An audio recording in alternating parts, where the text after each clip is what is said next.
Salut YouTube, bienvenue dans cette nouvelle vidéo. Je me réjouis vraiment beaucoup de partager ça avec toi. C'est une vidéo qu'on a filmée la semaine dernière. Arnaud, collègue de Rudy Koya, est venu filmer à Superphysique pendant que j'effectuais un test de profilage physiologique.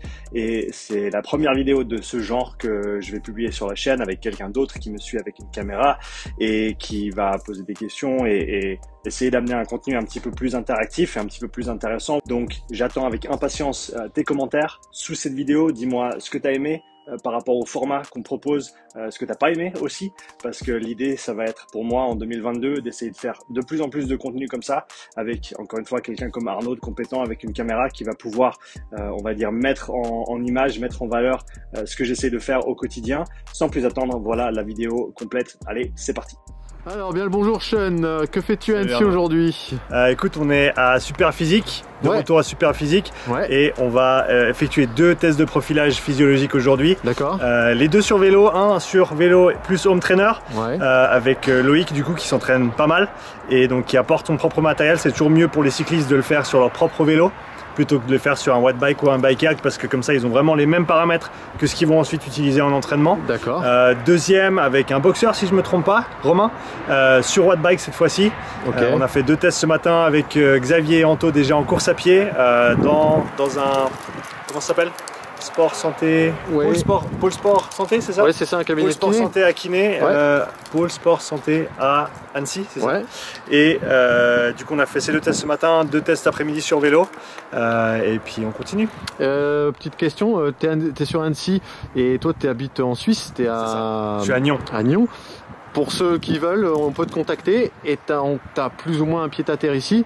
Tu peux faire des tests ici sur Annecy, c'est ça? C'est ça, Superphysique, grâce à Rudy, merci Rudy de m'accueillir chez toi. Et donc oui, on peut faire les tests ici, on a plusieurs modalités à dispo, on a le watt bike qui vit ici, le rameur également, pour ceux qui le pratiquent, un ergo kayak également. On n'a pas de tapis en course à pied, mais comme on a vu, ça peut se faire dans d'autres locations. Exactement, donc ceux qui sont plus dans le coin et qui n'ont pas envie d'aller au bout là, plus loin en Suisse, peuvent te Non, c'est pas très loin. Si loin que ça. C'est derrière le pays de Gex. C'est pas si loin. Voilà, c'est derrière le pays de Gex. Faut passer Genève. Mais ceux qui sont plus par ici, qui n'hésitent pas à te contacter, ça peut se faire aussi un peu plus près. Également. Ok, bon c'est cool, allez.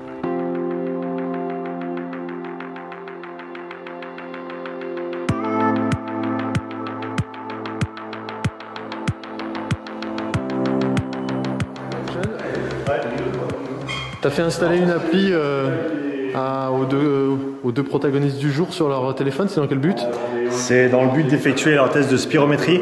Donc avant de les avoir sur le vélo et de voir comment ils respirent pendant l'effort, on veut voir quelle capacité ils ont au niveau pulmonaire, au niveau autant inspiratoire que expiratoire, pour ensuite pouvoir juger de ce qu'ils font sur le vélo. Parce que juste les données respiratoires pendant l'effort, c'est une chose, c'est bien de les avoir, c'est super bien de les avoir, mais si tu n'as pas une base de de combien de capacités ils ont pour commencer, bah, tu peux pas vraiment juger si c'est assez ou pas. C'est une application que tout le monde peut trouver. Par contre, il faut avoir l'appareil, sinon ça sert à rien. Il faut avoir l'outil, c'est celui-là. Alors il y en a plusieurs différents, mais celui-là du coup c'est le Spirobank Smart. Qui est une entreprise française d'après ce que je sais. MIR, M-I-R. Un très bon outil qui vaut à peu près 250 € je crois. Et puis après du coup j'utilise ces petits embouts jetables. Covid oblige. Et tu lis le résultat avec le téléphone. Exactement. Ok, ça marche, donc on va voir ça après. On va faire ça. Ça roule. Faudra qu'on discute de toute façon pour calibrer le test. L'idée, donc on rediscutera de ça après. On va faire ton test de spirométrie, ensuite je vais te poser les capteurs. Pendant que je fais ça, on discute un peu pour calibrer le test. L'idée, ça va être d'arriver à, en tout cas, 10 intervalles. Idéalement, arriver à l'échec entre 10 et 12 intervalles. Et en sachant que tu fais 4 minutes de travail, 1 minute de repos. Et chaque palier, on monte pour toi, ça va certainement être de l'ordre de 25 à 30 watts. Par palier, on va commencer super tranquille. Ton FTP ou ton MLSS? Alors mon FTP il doit être à 265 watts. Donc tu es capable de tenir les 265 watts pendant 20 minutes. D'accord. Est-ce que ça suffit pour toi essayer de calibrer un petit peu? Ouais, ça me donne une bonne idée déjà. 355, il y a un grand delta entre 260 et 355. Donc on va discuter un petit peu plus pour voir où est-ce qu'on va placer ce point de départ et ce point d'arrivée. Mais 260, je pense que Après, ta PMA, elle était calculée par rapport à un test progressif? Alors, j'ai fait en fait, il y a 10 jours, pour caler, j'ai fait un 3 x 13, Ouais. 3 x 13 x 30-15. Ouais, un bon vieux VO2 Max. Donc Ouais. je peux te dire, j'ai Combien, cela mis les données Et t'as tenu combien? sur mon Excel. J'ai fait tout l'exo. Parce que là, Sean, l'idée, c'est de trouver la puissance, les watts de départ, les watts d'arrivée. Et entre-temps, il faudrait le faire en 8 à 10 cycles, ou c'est déjà trop? Ouais, entre 9 et 12 cycles. 9 et 12 paliers, Ouais, d'accord. c'est ça. Toi, le premier, le bloc 1, j'étais à 355. Ouais. Le bloc 2, 339. Le Ah bloc ouais. 3, 332. Ouais, ouais, 342 sur la moyenne. Ouais, en général- je découvrais l'exo, j'étais pas. Non, trop- ils sont mais super ceux-là. Et en général, pense que c'est- ceux-là, c'est à peu près 120% de ta puissance critique sur les watts. Ce qui nous donne 120.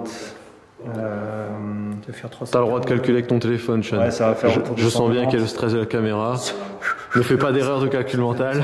Oh, 290, 200. Eh ben, tu vois. 5 près, alors. Ouais, donc 285 en puissance critique, donc on va certainement partir aux alentours des 100 watts. Si on fait 100, 125, 50, 75, 200, 25, 50, 75, 300, 325. On va peut-être partir un cran plus bas. Du coup, on va faire des paliers de 25. Et on va partir je serais tenté presque de partir à 75 watts. Tu m'as dit premier seuil autour des 180 watts. Ouais, ça doit être ça, je pense. Ouais. Alors je pense qu'on va partir super pépère, on va partir à 75, 75. Je vais te dire. Donc 75. Watts. Ok. Et on va pousser 25 watts chaque intervalle. D'accord. Et on devrait arriver à 325 voire 350 Ce watts. qui fait une durée de test à peu près de 45 minutes, 1 heure. 1 heure. D'accord. Ouais. Si on compte 4 minutes de travail, 1 minute de repos, Voilà. 12 au maximum, on va Ok. arriver sur l'heure de travail. D'accord. En sachant que voilà, tes 5 premiers intervalles, ils sont. C'est la chauffe. Le premier seuil, C'est le warm-up, quoi. Exactement. Ok. Tu as le temps de te mettre dedans et c'est la deuxième partie qui commence à te faire. Alors, je te prends ton téléphone, on va faire ta spirométrie. Inspiration sans appareil. Tu gonfles au maximum, comme tu veux, nez, bouche, c'est égal. Ouais. Ensuite, tu souffles le plus fort et le plus vite possible dans l'appareil. Ok. Je peux mettre la bouche dessus, je jette l'embout après. Ok. Le plus fort et le plus vite possible. On va souffler pendant 6 secondes. Ok. En sachant que dans la première seconde, tu vas quasiment avoir tout soufflé. Donc, aie pas peur de tout souffler dès le départ, c'est le but. Ok, retiens rien. Le but, c'est d'avoir un pic et puis après, ça va redescendre gentiment. D'accord. Et à la fin, je vais compter 6 secondes et à 6, tu vas réinspirer par la bouche du coup. Ok. Il y a une hélice dedans, donc mets juste pas le doigt derrière. Ouais. Et puis on devrait être bien. C'est bon? Ouais. Vas-y, à fond. 2, continue. 3, 4, 5 et inspire par la bouche. Mais de Dieu, comme un professionnel. Super. Ok, très bien. Donc là, on peut voir les courbes déjà. Tu as un beau pic au départ. Et ça, c'est la fourchette en gros par rapport à ta corpulence. Ok. Donc, tu as un bon pic au départ. Et puis après, on est bien entre les lignes. Donc là, déjà, on a un bon premier essai. On va en refaire 2 pour valider ça. Ouais. Voir si on tombe à peu près dans les mêmes chiffres. Ok. Ça marche. On est bon? Quand tu veux, inspiration complète. Allez. 2, 3, continue. 4, 5 et inspire. Génial. Ils ont besoin de se casser en deux. Ça aide un petit Ça a l'air de bien fonctionner. Ça aide un petit peu. Ok, même mieux que le premier. Ok, tu es allé chercher un peu plus loin. En général, c'est ça le deuxième. Tu es un peu plus à l'aise avec l'exercice. L'adaptation. Exactement, exactement. On va le refaire encore une fois. T'es prêt? Ouais. On est bon quand tu veux. 2, 3, 4, 5 et inspire. Bien. Là. Ouais. Tu vois, là sur celui-là et sur le précédent, tu es quasiment Quasi exactement identique. la même chose. Le rose, c'était le premier essai.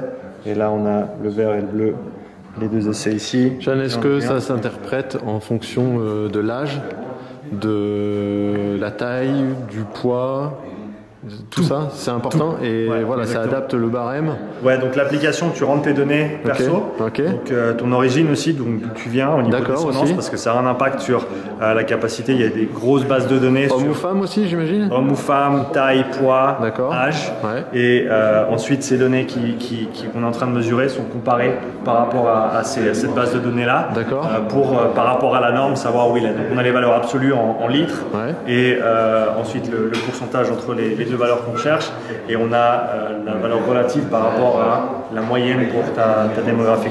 J'imagine que là-dessus, tu peux voir si ça impacte si le sportif est fumeur ou non. Ça va avoir un impact. Après, ce ne sera pas écrit sur le résultat. Bien sûr, mais tu sais toi que un fumeur est capable de gréver de 10-20% ses capacités par exemple. C'est clair. Ça va avoir un gros impact. Tu fumes, Loïc? Juste le cigare quand tu signes des gros contrats, c'est ça? Une fois par semaine. Bien, j'espère en plus, c'est vrai. On fait un dernier. Ok, après on sera bon. Vas-y, quand tu veux. Inspiration complète. 2, 3, 4, 5 et inspire. Super. Nickel. Donc tu vois sur les 3 derniers que tu as fait, ça c'était le premier. Ce qu'on va faire, on va l'enlever et on va garder ces 3 là. Donc tu es à 3, 6, 7, 6, 5 et 6, 7. Et ensuite 5, 4, 5, 2, 5, 5. Donc le premier ici, le CVF, capacité vitale forcée, c'est le nombre de litres que tu as pu pousser en 6 secondes. Ouais. Okay. Donc c'est un bon proxy pour ta capacité pulmonaire. Si on veut. Okay. Ça prend pas compte de la réserve que tu as toujours dans les poumons parce que tu ne peux pas vider complètement. Mais ça nous donne une idée en gros de la place que tu as. Voilà, exactement. Et après, le VEMS, c'est la première seconde d'expiration. Et donc ça, je l'appelle la puissance expiratoire, pour simplifier. Donc c'est combien d'air tu arrives à pousser de ces 6 litres 7, combien tu arrives à pousser dans la première seconde. Okay. Et ensuite, tu as le ratio entre les deux. Et ça, on le voit ici. Le ratio, donc déjà par rapport aux deux valeurs, à la capacité et à la puissance, tu es à 117 et 121% de la norme. Donc c'est bien, tu es au-dessus. Okay. On cherche en tout cas 110% pour quelqu'un qui est sportif. D'accord. Donc ça c'est bien. Et ensuite ton ratio, il est le ratio théorique entre ces deux valeurs. Donc volume, puissance, il est à 79%. Là tu es à 81%, donc on est nickel. En général, ce que tu vois, c'est que si tu as un ratio qui est très très bas par rapport à ce que tu recherches, eh ben, par exemple, ça veut dire que tu as beaucoup de capacité, mais ta puissance, elle est trop faible par rapport à ta capacité. Là, tu as des valeurs qui sont au-dessus de la norme et un bon ratio. Donc au niveau capacité, on est tout bon. Okay, on est dans le vert. Donc la chaîne, ce que tu mets, c'est les capteurs. C'est les capteurs Moxy. Ok. Qui permettent de voir. Tourne-toi voir de l'autre côté. L'autre côté encore, voilà. Des capteurs qui permettent de voir l'équilibre entre l'apport et l'utilisation d'oxygène dans le muscle. D'accord. Donc préférentiellement, on met ça sur les muscles qui vont être sollicités durant le test. Alors oui, mais c'est super intéressant aussi de voir ce qui se passe dans les muscles non impliqués. D'accord. Sachant qu'au-dessus du deuxième seuil, donc que ce soit MLSS, puissance critique, SV2, peu importe ce qu'on veut l'appeler, tu vas avoir une désaturation au niveau du corps. Général. Ouais. Donc juste un parce qu'après tu auras ça par-dessus. Donc là, quad, t'es parti pour là, t'es sur les muscles qui vont être sollicités. Voilà. Et sur ce non sollicité, tu vas choisir quoi? On va vélo en général, je fais l'épaule. L'épaule? Ouais, on a vu ce matin avec Anto que on avait mis avant-bras. En course à pied, je fais avant-bras d'habitude. Ouais. Mais du coup, les données sortaient pas bien. Ok. Je sais pas si c'était le tatouage. On s'est dit c'est sur le tatouage, mais je pense que c'était juste la position de l'avant-bras dans la course. Du coup, après, je lui ai switché, je l'ai mis sur le triceps et ça allait très bien. Donc là, tu peux redescendre ce côté-là. Je te mets l'autre côté encore. Par-dessus? Ouais, par-dessus. Ouais, c'est ça. Donc oui, c'est pas très important, mais il y a des... en vélo, je mets sur le deltoïde latéral, sur l'épaule en général. Ok. Mais l'avant-bras, ça marche aussi. Je vais essayer les paraspinaux aussi. Il y a un gars au Canada qui est en train de faire une étude là-dessus. Ok. Utiliser les paraspinaux en cyclisme justement pour voir ce qui se passe.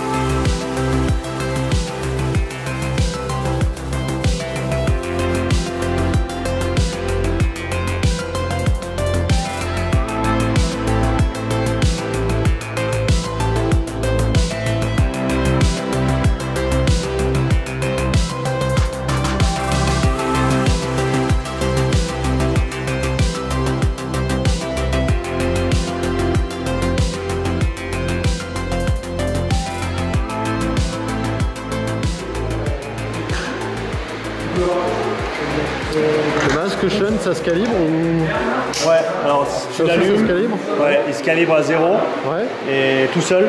Et après, il le porte.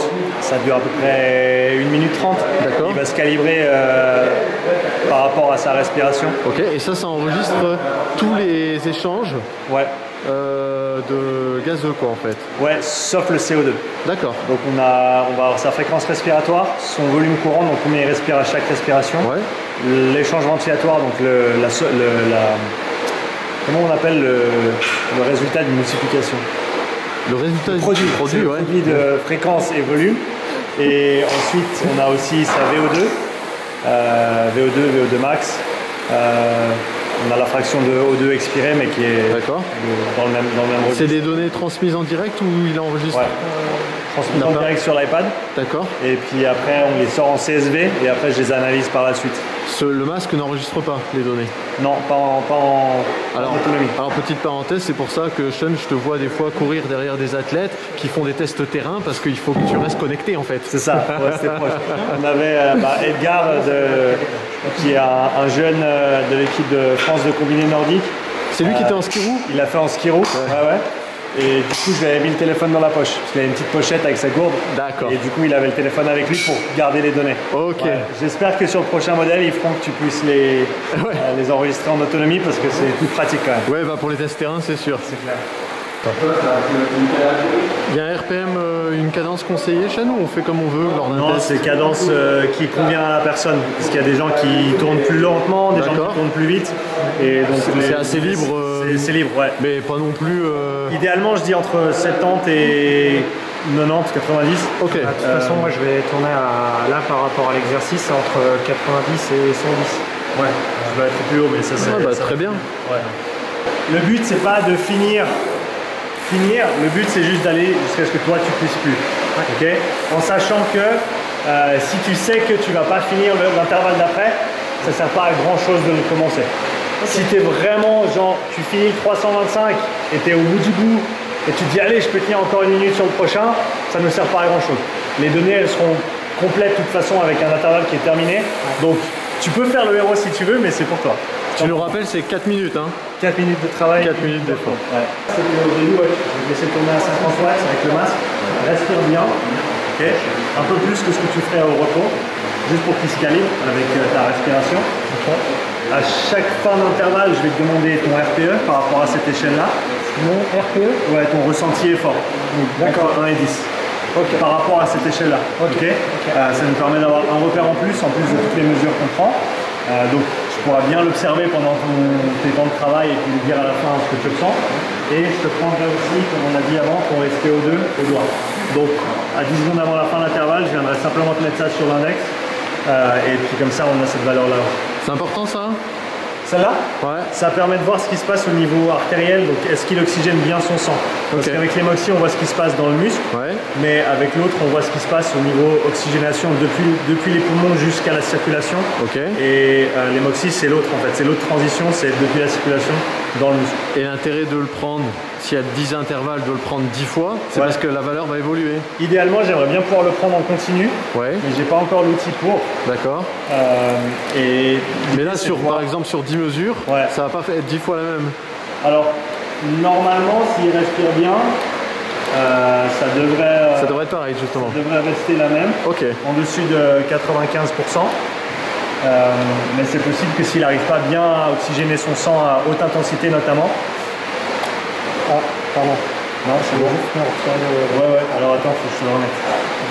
C'est pas rien cassé. Heureusement, il est flexible le masque, tu vois. Ça va aller assez vite.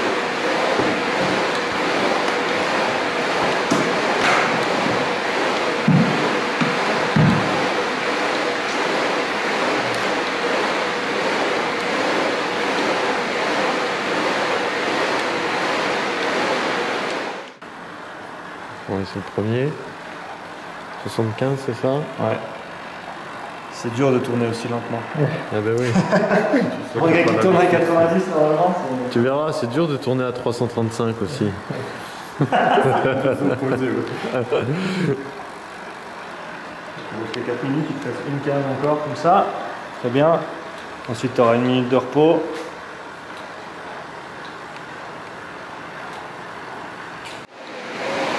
Sean, les repos, on n'a pas précisé. C'est toujours de la récup passive que toi tu veux, pas de récup active. C'est mieux. C'est pas que c'est mieux, c'est que pour les outils qu'on a, avec le Moxy, un des paramètres intéressants, c'est la récupération pendant les temps de repos. Comment est-ce qu'il arrive à réoxygéner le muscle ou les capillaires autour du muscle pendant la minute de repos, et comparer aussi comment il récupère à chaque intensité de travail. D'accord. Et ça nous donne un paramètre important de ce qui se passe au niveau du muscle. La valeur en elle-même est bien, mais de voir la récup à chaque fois, c'est une des raisons pour lesquelles on a ces minutes de repos à chaque fois. Ok. On repart dans 3, 2, 1, 125. Donc les coureurs, quand tu le fais sur tapis ou même dehors, enfin tu l'as pas encore fait en course à pied, je crois, dehors. Pas dehors, non. Mais dans ce cas-là, les coureurs, tu les fais carrément s'arrêter. Ils marchent pas, ils s'arrêtent pendant la récup. Tu peux marcher gentiment, mais c'est mieux de s'arrêter. Marcher, ça va. Mais c'est clair que plus tu peux contrôler l'environnement, plus tu vas pouvoir avoir une répétabilité au niveau des mesures que tu vas faire avec des tests ultérieurs. Ouais, je vois ce que tu veux dire. Il y a aussi ça à prendre en compte. Donc il faut penser au contexte optimal pour l'athlète pour qu'il puisse performer, mais il faut aussi penser à comment est-ce qu'on peut contrôler les différents paramètres qu'on mesure, faire en sorte qu'on puisse les répliquer la fois d'après et qu'on puisse comparer les mesures. D'accord. Parce que sinon, oui, on peut le faire, mais après, est-ce qu'il a marché à 5 km/h ou est-ce qu'il a marché à 3 km/h? C'est ça, exactement. Exactement. S'il refait le test dans 6 mois, est-ce qu'il se souviendra comment il avait fait sa récup? Exactement. D'accord. C'est ça. 125, nickel.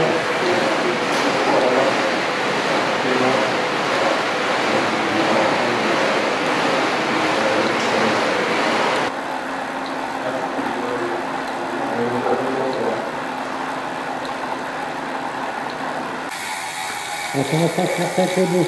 On commençait à chercher avec le dos. Ok. Et tu disais que tu aurais aimé avoir la mesure constante. Qu'est-ce qui t'empêche de le laisser au doigt constant du coup? Rien, mais en général c'est chiant pour la personne qui le voit. Et moi je vais pas aller noter chaque seconde de données que je vois. Après, parce que c'est un relevé manuel pour ça. Ah d'accord, ok. D'accord, j'avais pas compris. Dans le sens où à chaque fois je le note. Donc là je le regarde en fin d'intervalle. Mais le jour où j'aurai, c'est une bague en fait que tu mets et qui prend les données en continu. D'accord. Comme ça je pourrais c'est une ligne de données plus que je peux mettre sur les graphiques. Ça commence à faire beaucoup de données collectées, hein. À force. Ça commence à faire. Encore 10 secondes, après on passe à 175.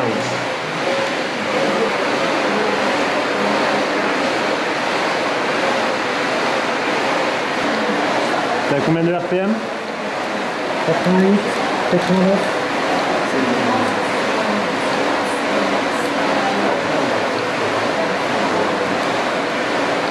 Secondes. 3, 2, 1. Ok.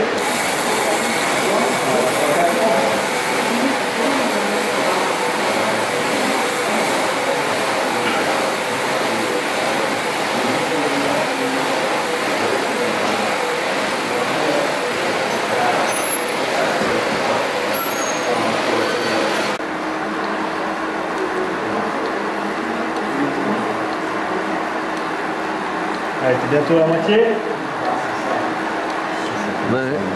L'intervalle 6 ou 7 là, Numéro 7. Numéro 7.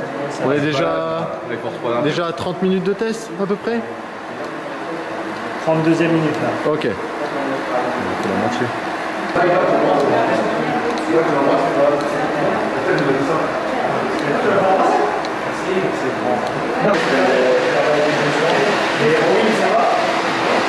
On entend les 3-4 derniers intervalles là, c'est ça? Non, un petit peu plus? Si on a bien calibré, il nous en reste 4. Ok. C'est possible qu'il pousse jusqu'au bout. Mais on aura quoi qu'il arrive toutes les données qu'il nous faut. Là il vient d'annoncer 5. Et comme on a dit, on fait souvent 2-3 paliers avec les petites notes, avec la même note, et d'un coup la note elle monte à chaque palier, on prend un point quoi. Voire de 2. Voire de 2. Des fois t'as vraiment un monde entre... Des fois les mecs ils annoncent 7 et celui d'après 9 direct. Ou alors ils sont à 3, 4, 5, 5, 6 et d'un coup c'est 8, 9, 10 fini. Ah ouais d'accord. Là on n'est pas loin de sa FTP. même un petit peu au-dessus. Ok. Donc il va pouvoir tenir ça un petit moment. La FTP, pour ceux qui ne sont pas cyclistes qui regardent cette vidéo, la FTP c'est le 20 minutes. C'est une valeur controversée. Ouais. Oui, c'est vrai en plus. C'est vraiment plus ce que tu dis. Dans le sens où c'est un paramètre que les cyclistes utilisent, que certains cyclistes, une grande partie de cyclistes amateurs on va dire, utilisent pour calibrer leurs intensités d'entraînement, qui est basé sur un test de 20 minutes. Oui. Qui normalement est précédé par un effort maximal sur 3 à 5 minutes. Ouais, auquel en fait sur les 20 minutes, la moyenne de watts que tu as tenue sur 20 minutes, tu prends 95% de cette moyenne et c'est censé te donner les watts que tu tiendrais sur 1 heure. Ouais, alors que c'est plus 85% que... je suis d'accord avec toi parce que moi quand je fais ma FTP, je m'imagine 1 heure comme ça et je me dis mais jamais de la vie en fait. Personne qui peut tenir sa FTP pour 1 heure. Mais jamais de la vie quoi. Même 95%, de ce que j'ai vu dans les données, c'est en 86-87%. En général, c'est le pourcentage de ce que tu vas pouvoir tenir entre un 20 minutes et un 60 minutes. Ouais. Mais voilà, c'est juste une valeur sur laquelle beaucoup de monde utilise pour calibrer leurs entraînements. Mais tu l'as dit, c'est très à la mode. C'est vrai. C'est très à la mode, mais c'est aussi controversé dans le sens où c'est basé sur une durée arbitraire, sur un pourcentage de 95% qui est arbitraire aussi. Ouais, il sort de comme ça, voilà. Ça sort un peu du chapeau, quoi. Ouais. Y a d'autres manières de trouver ce point de repère, mais vu que beaucoup de plateformes aussi, comme Training Peaks, comme Zwift, utilisent tous le FTP pour calibrer les entraînements. Exactement. Du coup, ça perdure et donc, pour l'instant, les gens utilisent ça, ce qui n'est pas un mauvais point de repère. Mais au moins, ça en fait un. Ça en fait un. Ça fait déjà un point de repère que 0 point de repère. Voilà, c'est ça. Voilà. Exactement. Ouais, c'est clair.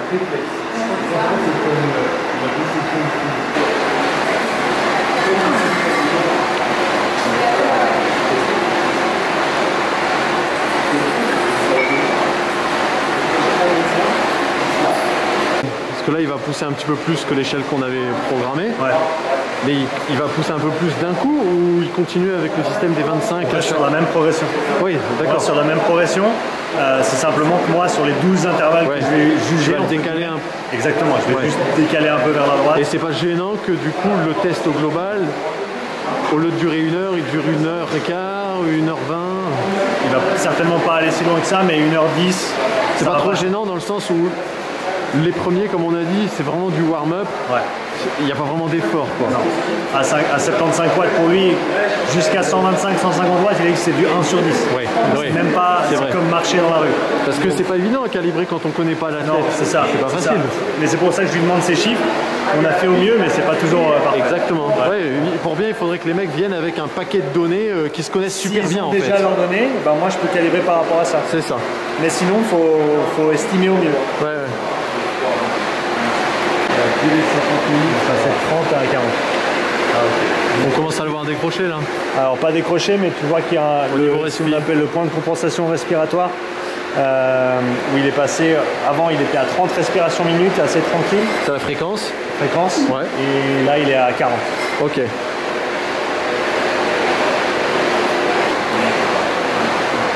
Et top. Super. Sur 10.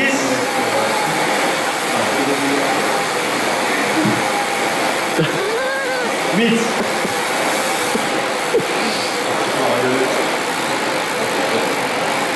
350 sur le prochain.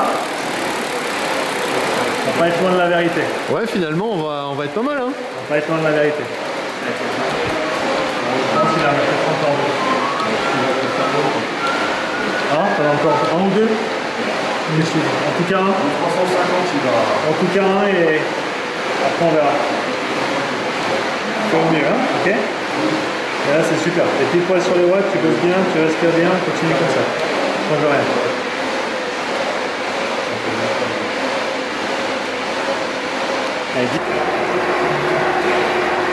Allez, on s'accroche, 3-5-0. Encore 2 minutes, c'est bien.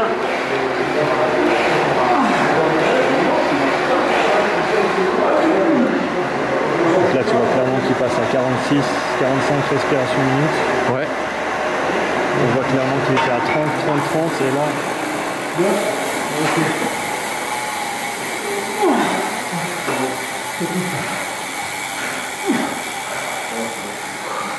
T'as le 175 de faire. Il arrête hein? Fini, ouais. Fini? Ah non. Donne-moi 1 minute de repos et après je t'enlève tout, ok? C'est tout? 3,50. Et comment ça se fait pour les Master Games? C'est ce qu'on disait, Sean, la note, elle monte d'un seul coup en fait. Ouais. Ce qui est limite passé. Exactement, ouais, c'est ça, terminé. Il y a pas beaucoup de disciplines, J'ai l'impression qu'on me coupait l'oxygène. C'est dur à la fin. Ça, je te l'apprends.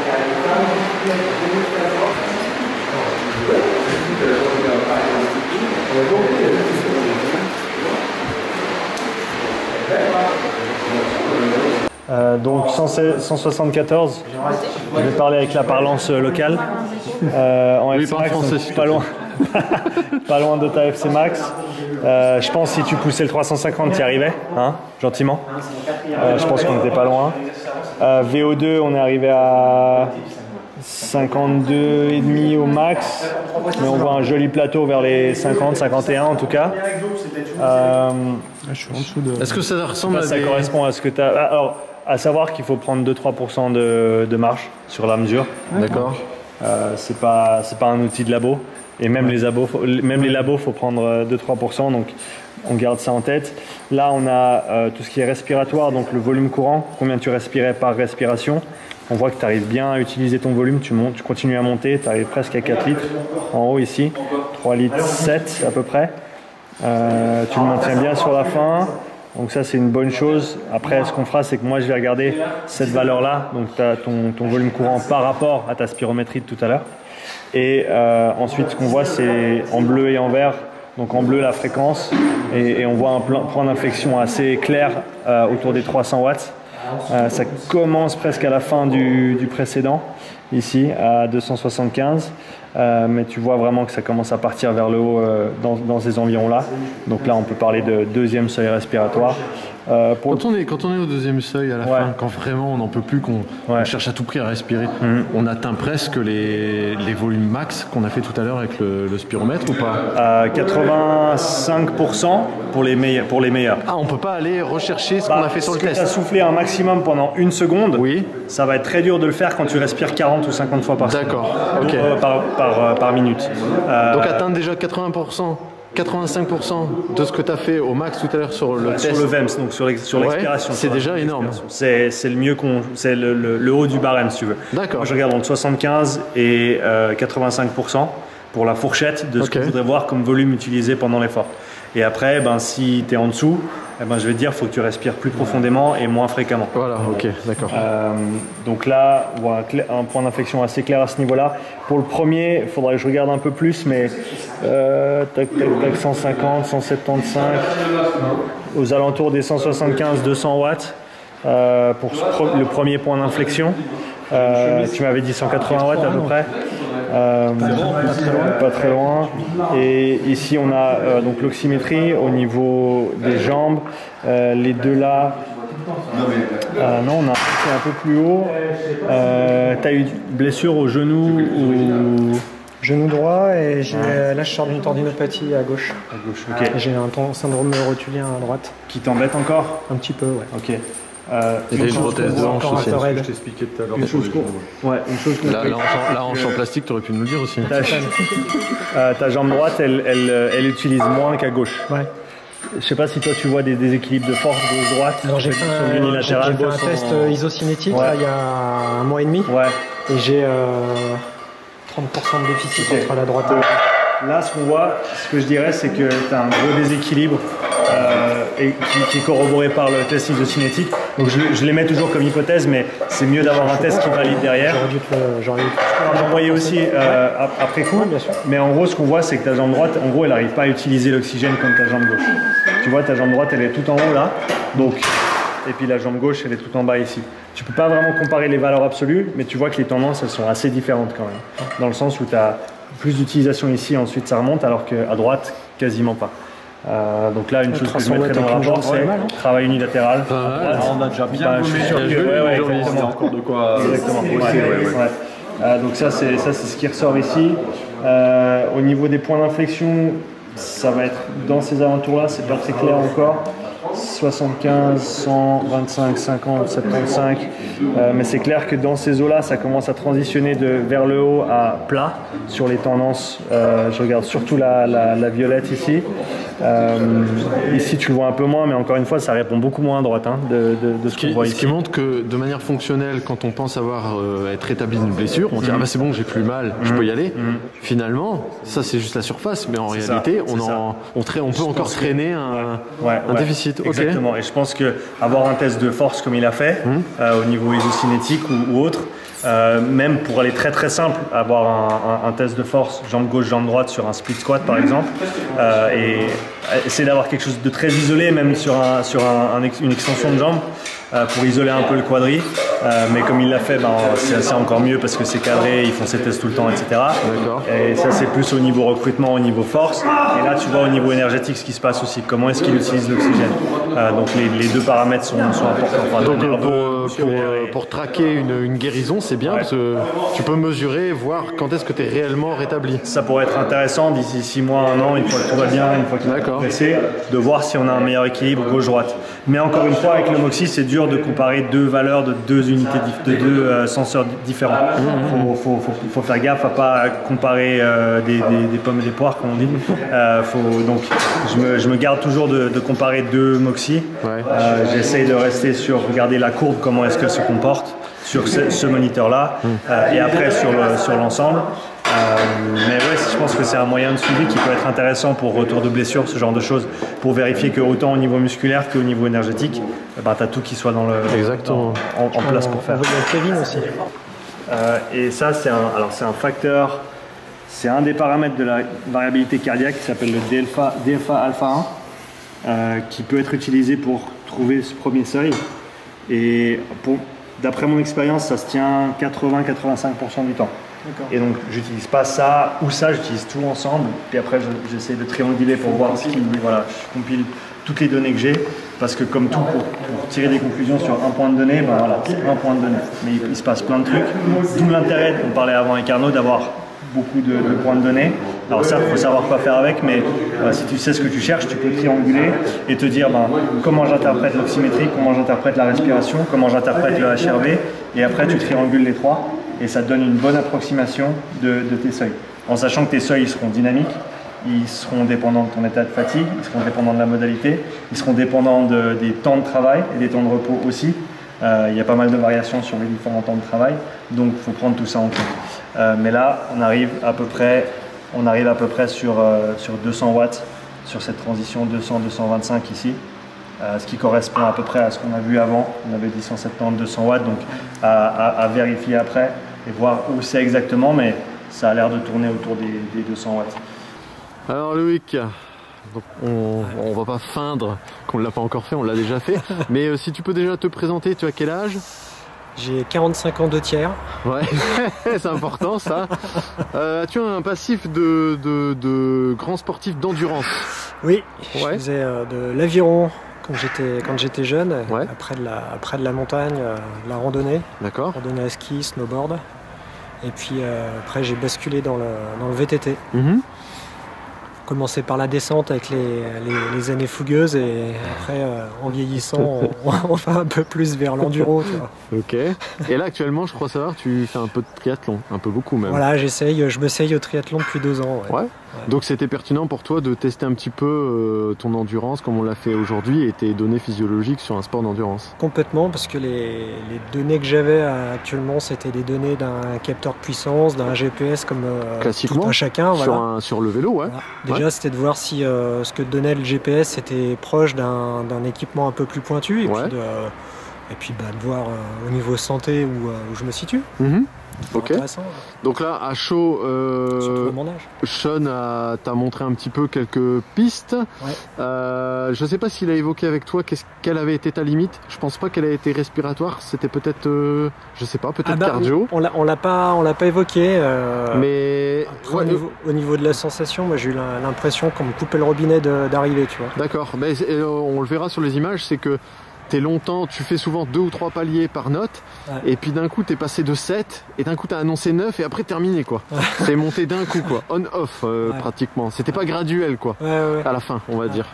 Et donc oui, à chaud, il a été assez succinct sur le débrief, mais je sais qu'après par la suite il va refaire une vidéo avec toi sur la chaîne qui sera diffusée avant ou après celle-ci, peu importe, et il va t'envoyer, parce que c'est son process de travail, un PDF cette fois-ci très détaillé, avec notamment le plus important, la dernière page. Si mes souvenirs sont bons, ce sera les recommandations d'entraînement pour pouvoir voir dans quel domaine tu peux t'améliorer. Mais en tout cas, j'en suis témoin, c'est pas le premier test que je vois en tant que spectateur. Tu t'es donné à fond, t'as pas fait semblant, donc c'est bien. Et puis pour une fois, la modalité était intéressante parce que t'avais ramené ton vélo, c'est ça? Ouais. Ton vélo sur lequel t'as l'habitude, voilà, avec ton home trainer. Parce que ce qui n'est pas évident, c'est de se conformer au protocole en disant voilà, la cible c'est 300 watts. Ouais. Donc là, j'ai le home trainer, il faut trouver la vitesse pour avoir les 300 watts en instantané et puis les tenir sur 4 minutes. D'accord. En fait, ça, je ne veux pas dire que ça déstabilise, mais ça t'es pas à 100% dans le. Par rapport à ce que tu fais à l'entraînement, ouais, là c'est un peu, ça change un peu. 4 minutes c'est long. Tu fais pas souvent des intervalles de 4 minutes. Sur le home trainer, en fait, je vais faire les exos que je fais. Les plus longs, c'est des exos de 2 minutes. D'accord. Et là en plus, comme je veux travailler la puissance, en fait, depuis l'an dernier, je travaille la puissance, donc je fais pas mal de sessions avec des sprints, donc des intervalles très très courts, 10 secondes, 30 secondes. Ok. Endurance de force ou puissance, des choses qu'on fait pas du tout sur la route en fait. Moins souvent, des fois un peu sprint à la pancarte. Oui, donc là, des 10 secondes, des 30 secondes, c'est à l'opposé des 4 minutes qu'on a fait là. C'est pour ça que j'ai trouvé. Donc non, là c'est vrai que du coup, oui, ça t'a poussé hors de ta zone habituelle d'entraînement. Ça ressemble plus à ce qu'on pourrait avoir dans un col. Ok. Mais sans la fréquence. Ouais. C'est un peu. ouais, je vois ce que tu veux dire. J'arrive pas encore à tourner à 90 dans un col. Ouais. Je vois. Ouais, ça viendra peut-être. Hein. J'ai pas les bons produits. Non, mais c'est cool. Alors donc du coup, tu pourras en discuter lors de la prochaine vidéo que tu vas faire avec Sean, le Zoom. Je crois que vous allez débriefer de ce qu'il va t'envoyer. Et là, ce sera un peu plus pertinent parce que là, on a regardé vite fait. Mais bon, c'est difficile d'interpréter ça à la va-vite, surtout qu'il y avait un deuxième test derrière. Donc c'est cool, comme ça tu as ramené ton home trainer et tu étais sur ta machine, parce que si on l'avait fait sur le watt bike, c'est bien aussi, mais c'est bien, moi je dirais, pour quelqu'un qui n'est pas spécialement cycliste, qui fait du vélo, mais pas en accessoire, c'est-à-dire que c'est pas son sport. Et toi, comme c'est ton sport, c'est toujours mieux d'être sur ton matériel. T'as pas à t'adapter quoi, comme ça. Puis sur le watt bike, là t'as pas les pédales auto, on peut les mettre mais t'as pas les pédales auto, donc ça pédale pas de la même manière. Il fallait trouver les réglages et tout, de position, donc pas évident quoi. Donc là c'est cool, t'as pu te donner confortablement. Ouais, super intéressant. Des dernières questions, le masque c'est pas trop gênant pour respirer? Au début non. Non. Je me suis dit tiens, en fait je pensais que ça allait être contraignant, mais pas du tout. Après quand dans les intensités élevées, comme je t'avais dit, moi j'ai l'habitude en fait de pas mal respirer avec le nez. Et là le masque, comme il t'appuie sur le nez, il y avait cette petite contrainte qu'il faut à laquelle il faut s'adapter quoi. D'accord. Ok. Et c'est vrai que ça fait ça génère une contrainte à laquelle on n'est pas habitué, mais bon, c'est pas extrêmement gênant. On en a discuté avec Sean, j'ai parlé avec lui, et il sera bientôt peut-être possible de faire le même genre de test, mais en test terrain. C'est-à-dire tu pars avec ton vélo et nous on te suit avec la voiture pour avoir les données quoi. Et là comme on le dit, nous on a un col ici qui est très constant au terme de dénivelé, et c'est parfait pour faire ce genre de test, c'est-à-dire 10 bornes. Là c'est nickel quoi. Et là t'es encore plus dans les vraies sensations quoi. Même si là on s'en rapprochait déjà pas mal. Hein. Non franchement. Donc c'est bien là déjà. Bon c'est des efforts que je connais. C'est des efforts qu'on connaît. Bon à voir avec les pistes d'entraînement qu'il va te recommander, et puis peut-être à refaire tous les ans ou autre pour voir si on a amélioré. Je pense que c'est intéressant de le faire, de garder celui-ci en base, et puis de voir après. Exactement, ça donne le repère comme ça. Ok, bon merci Loïc. Merci Arnaud. Alors dis-moi qui es-tu? Romain Bouillrec, 26 ans. Je pratique je fais de la boxe anglaise. C'est mon sport que je m'entraîne tous les jours. D'accord, ok, cool. Tu viens de où là? d'Annecy. Ah, t'es d'Annecy, t'es de chez nous. Ok, impeccable alors. Et donc t'es venu faire un test avec Sean. Et donc tu fais un petit peu de cardio dans ton entraînement? Ouais. Tu fais le cardio via quoi toi? Plutôt des footings, du vélo, de la natation? En fait j'avais pas mal de problèmes de genoux. Du coup là j'ai subi une infiltration la semaine dernière. Du coup j'ai pu recommencer à recourir que depuis vendredi. Mais sinon j'étais vachement limité. Après le cardio avec la boxe on travaille pas mal. Sinon airbag, vélo. Bon bah, ça marche. Allez, je te reprendrai à la fin quand tu seras pas bien, tu seras violet et tout transpirant. Il n'y a pas de problème. Ça sur le rameur ou le vélo, je peux pas te dire qu'est-ce que j'ai fait ces derniers mois parce que j'en avais pas fait. Du coup, ma question est, moi je suis tout à fait cool pour faire un test aujourd'hui, mais du coup, est-ce que c'est pertinent de faire un test si il n'a pas vraiment d'entraînement ni sur le vélo ni sur le rameur, pas vraiment de point de repère et potentiellement, ça fait combien de temps que ça va mieux que tu peux vraiment utiliser? Une semaine. Une semaine. Là, je peux y aller. Tu peux y aller, mais tu n'y es pas vraiment allé depuis. Si, vendredi j'ai couru, dimanche j'ai couru. Mais on parle de quelques séances. C'est une période prolongée de... Il n'y a pas eu de prolongation, comme tu dis, sur un gros cycle vraiment endurance ou type course à pied. Ça a surtout été sous les barres ces derniers temps. Donc ma question c'est, est-ce qu'on parce que et je sais que, et merci d'être là, mais je sais que tu avais fait en sorte qu'ils viennent pour remplir la journée, mais je veux aussi m'assurer que ça va être pertinent de le faire dans le contexte actuel pour toi, pour que vous en retiriez quelque chose avec lequel vous puissiez bosser. Avec le rameur, moi je suis prêt à le faire sur le rameur, à savoir que faut quand même être assez bon sur le rameur pour que le test puisse te sortir quelque chose, parce que si tu commences pour tenir, comme on parlait avant, pour tenir des watts précisément sur un rameur pendant longtemps, tu vois, c'est dur. C'est dur. Quand tu parlais, c'est ce qu'on disait il y a 3 minutes. Ouais, exactement. Et ça, je pense que c'est la contrainte technique du rameur, il ne faut pas la sous-estimer. Non, complètement. S'il n'a pas beaucoup d'expérience à faire des 30 minutes, des 45 minutes, des 60 minutes je remettrais en question l'idée de faire sur le rameur simplement pour la contrainte technique. Parce que simplement, dès le moment où ça va devenir dur, il va commencer à compenser. Ça veut dire que peut-être qu'au lieu d'avoir ce qu'on voudrait dans les jambes, parce que tu pousses jusqu'à ce que tu puisses plus, tu vas commencer à utiliser le dos, etc. Et du coup, les infos qui ressortent, elles ne seront peut-être pas extra pertinentes.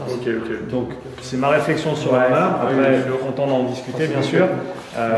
Je pense que si on fait un test aujourd'hui, à mon avis, sur le white bike, qui sera plus pertinent. Simplement, parce que la contrainte technique, elle est quasiment nulle. Mais ce serait bien de valider ça avec quelques semaines d'entraînement, tu vois, que tu reprennes un peu ton rythme. Et après, on peut faire le même test que toi sur tapis peut-être. Carrément. Et comme ça, lui, la saison d'entraînement, toi, tu peux bosser avec ça. Et pas qu'on se précipite à faire un test alors que peut-être que ça vaut la peine de se donner quelques semaines. Bien sûr. Ça marche. Ça joue comme ça? Pas de souci. Si toi ça va, moi ça va. Bien sûr. C'est sûr. Ça joue pour toi, Romain? Ouais, ça me va. J'espère que tu comprends le raisonnement. Non, mais c'est un bon raisonnement. C'est le meilleur.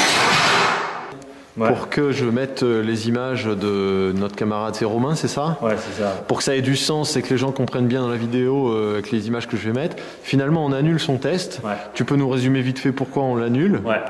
Il s'est blessé, il a eu une blessure récemment. Donc il n'a pas vraiment pu faire de travail cardio spécifique ou même général. Il n'a pas pu courir, ce qu'il fait normalement en tant que boxeur. Il n'a pas fait de vélo, il a fait un petit peu de rameur. Et les deux options qu'on a ici, c'est rameur et vélo. On pensait faire sur le rameur, mais du coup la contrainte technique du rameur, elle est assez conséquente. Il faut connaître le geste, il faut être acclimaté au geste. Il faut être bon en rameur. Le test, il vaut la peine d'être fait sur le rameur. On est d'accord. Parce que tu vas passer près d'une heure sur le rameur et il va falloir tenir des watts, il va falloir tenir une posture, il va falloir pas casser, et donc ça c'est dur. Donc déjà ça c'était mon premier point de réserve. Deuxième point, c'était que il vient de se remettre de son genou. Ça fait une semaine qu'il peut gentiment refaire quelque chose sur ses jambes. C'est quasiment rien, une semaine, c'est rien du tout. Et déjà d'un point de vue risque de reblessure, après c'est juste fait après son intervention récente sur le genou, à mon avis c'était pas C'était pas le judicieux. jeu n'en valait pas la chandelle. Oui. Et en plus de ça, encore une fois, par rapport aux modalités qu'on a ici, lui, il va principalement courir une fois que son genou s'est remis. Bien sûr. Et donc, ça a beaucoup plus de sens pour lui de faire ce test en course à pied. Ok. Donc, on va simplement repousser le test. On va le faire une fois qu'il ira mieux et une fois que je serai de retour dans les parages, certainement le mois de janvier. Et comme ça, on aura des données qui seront au moins pertinentes pour lui. Parce que, comme je le disais avant, faire un test pour faire un test, ça sert pas à grand chose. Mais c'est pour ça que je tiens quand même à le signaler et le mettre dans la vidéo, parce que c'est quand même honnête de ta part. T'aurais très bien pu dire, bah non, écoute, moi je suis venu, on fait le test, point barre. Donc là, comme tu l'as expliqué, ça a tout son sens. Je comprends tout à fait. Et c'est mieux parce que sur le long terme, on veut des données qui soient pertinentes, qui puissent être reproduites. Et ça n'a pas de sens de même le faire sur vélo aujourd'hui, qui aurait été la meilleure des deux options à mon avis entre le vélo et le rameur. Mais ensuite, qui s'entraîne jamais sur le vélo et qu'on refasse un test sur vélo dans 6 mois pour voir comment il s'en sort. Ça n'a pas vraiment de sens. On est d'accord. Donc voilà, je pense que c'était la meilleure des options. Voilà, ça change un peu les plans de la journée, mais au final, on en sortira tous avec des informations beaucoup plus intéressantes. Donc ça vaut la peine d'attendre un petit peu. Ok, ça marche.